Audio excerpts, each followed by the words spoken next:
अस्सलामुअलैकुम dear student. आज की वीडियो में class 7 math chapter 1 exercise 1.11 question number 4 से स्टार्ट करते हैं। If old price was rupees 990 and new price is rupees 1200 then find the ratio of increase price. तो student, इसमें किसी भी चीज़ की ओल्ड प्राइस दी हुई है कि पहले उसकी कीमत 990 रुपये थी, अब उसकी कीमत होगी 1200 रुपये। तो फाइंड करना है कि रेशो ऑफ इंक्रीज प्राइस, यानी प्राइस में कितना इंक्रीज़ हुआ उसकी रेशो बतानी है।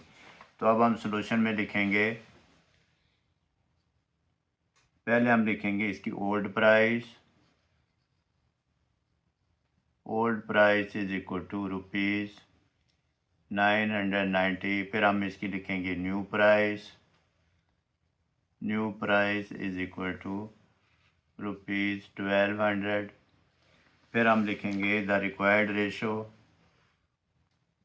जो हमें रेशो चाहिए कि किस रेशो से इंक्रीज़ हुई है। Required ratio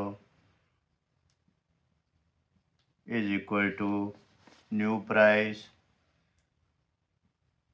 ratio old price. तो स्टूडेंट, एक बात का आपने ख्याल रखना है कि पहले आपने जब रेशो लिखेंगे तो न्यू प्राइस लिखेंगे, फिर ओल्ड प्राइस लिखेंगे। इंक्रीज़ फाइंड करना हो या डिक्रीज़ फाइंड करना हो तो इसी तरह आपका क्वेश्चन सही आएगा, वरना आंसर गलत हो जाएगा। अब हम इसके नीचे इसकी वैल्यू लिख देंगे न्यू प्राइस में कितनी थी 1200। अब ओल्ड प्राइस में कितनी थी 990। अब पहले राइट साइड पे ज़ीरो से ज़ीरो कट कर देंगे तो हमारे पास आ जाएगा 120 रेशो 99। फिर ये 3 पे रिड्यूस हो जाएगा। 3 पे हम इसको डिवाइड कर देंगे दोनों साइडों पे। तो ये देखें 3 का टेबल काउंट करेंगे, 3 1 ज़ार 3, 3 4 ज़ार 12, ज़ीरो। फिर 3 3 ज़ार 9 और ये 3 3 ज़ार 9। तो ये आ गया हमारे पास 40 रेशो 33। अब हम इसका नीचे लिखेंगे statement, thus the ratio of increased price is equal to 40 ratio 33। Question number 5 solve करते हैं।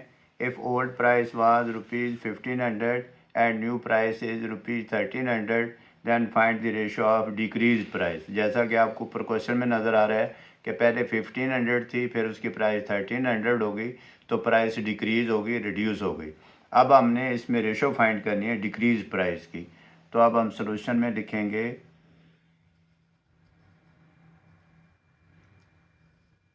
पहले हम लिखेंगे ओल्ड प्राइस।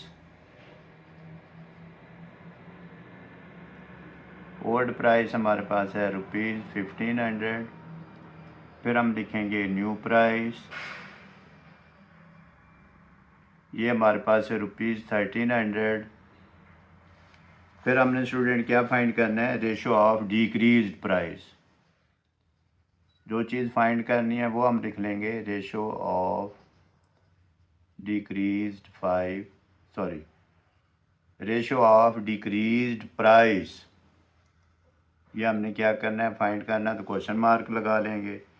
फिर हम लिखेंगे the required ratio equal to,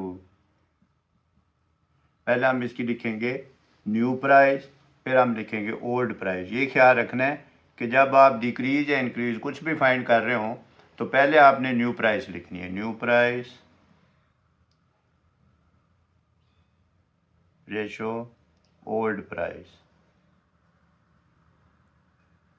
new price हमारे पास कितनी है 1300, रेशो ओल्ड प्राइस है 1500। यानी पहले 1500 थी, फिर डिक्रीज़ हुई तो 1300 होगी। राइट साइड पे देखते हैं, राइट साइड पे 2 ज़ीरो हैं, इसको हम कट कर देंगे तो ये हमारे पास आंसर आ जाएगा 13 रेशो 15। फिर हम इसको लिखेंगे the ratio of decreased, the ratio of decreased price is equal to 13:15. Question number 6 है, if new mass of Raza is 80 kg and old mass was 120 kg, then find the ratio of decreased mass. इस question में new mass of Raza is 80 kg, यानी कि रज़ा का जो नया mess है यानी वज़न है उसका वो 80 kg है। ओल्ड मैस वाज 120 kg, उससे पहले उसका 120 kg वज़न था। तो अब रिड्यूस जो वैल्यू थी वो पहले दे दी, जो ओल्ड वैल्यू थी वो बाद में दी उसने। तो फाइंड करना हमने रेशो ऑफ डिक्रीज मैस। तो इसका सलूशन लिखेंगे। सॉल्यूशन में पहले आप न्यू मैथ्स लिख लें या ओल्ड लिख लें, इससे कोई फ़र्क नहीं पड़ेगा। लिखेंगे new mass is equal to 80 kg। फिर हम लिखेंगे old mass is equal to 120 kg। फिर हमने फाइंड क्या करना है, रेशो ऑफ डिक्रीज मैथ्स। हमने फाइंड करना है रेशो ऑफ डिक्रीज्ड मैस, यानी कि वज़न कितना कम हुआ है उसकी रेशो फाइंड करनी है। हम यहाँ लिखेंगे the required mass is equal to the required ratio is equal to, पहले हम लिखेंगे न्यू मैस, फिर रेशो ओल्ड मैस। न्यू हमारे पास है 80, ओल्ड है हमारे पास 120। राइट साइड पे इस ज़ीरो को इस ज़ीरो से कट कर देंगे। फिर आ गया 8 रेशो 12, फिर 4 पे डिवाइड हो जाएगा, ये भी 4 पे डिवाइड हो जाएगा। 4 2 ज़ार 8, 4 3 ज़ार 12, तो आ गया 2 रेशो 3। फिर हम इसकी स्टेटमेंट लिख देंगे the ratio of decrease in mass is equal to the ratio of decreased in mass is equal to 2:3. Question number 7 है, the price of cotton box has increased in the ratio of 7:6. If old price of the cotton box was rupees 1836, then find the new price of cotton box. तो अब एक cotton box की जो price increase हुई है 7:6 से, ratio दे दी है, और उसकी प्राइस थी, पहले प्राइस थी इंक्रीज़ होने से पहले प्राइस थी 1836। अब हमने फाइंड करना है कि इंक्रीज़ होने के बाद उसकी नई प्राइस क्या होगी। सॉल्यूशन हम लिखेंगे old price is equal to rupees 1836, या आप साथ ये भी लिखना चाहें तो लिख लें कि old price of cotton box is equal to rupees 1836। फिर प्राइस इंक्रीज़ हुई है वो हम रेशो लिखेंगे, रेशो ऑफ इंक्रीज्ड प्राइस। ये हमारे पास रेशो है 7:6। फाइंड आपने क्या करना है, new price. Find new price, ये हमने फाइंड करना है, क्वेश्चन मार्क लगा देंगे। अब हम पहले क्या करेंगे, लिखते हैं first convert 7:6 into fraction, then multiply it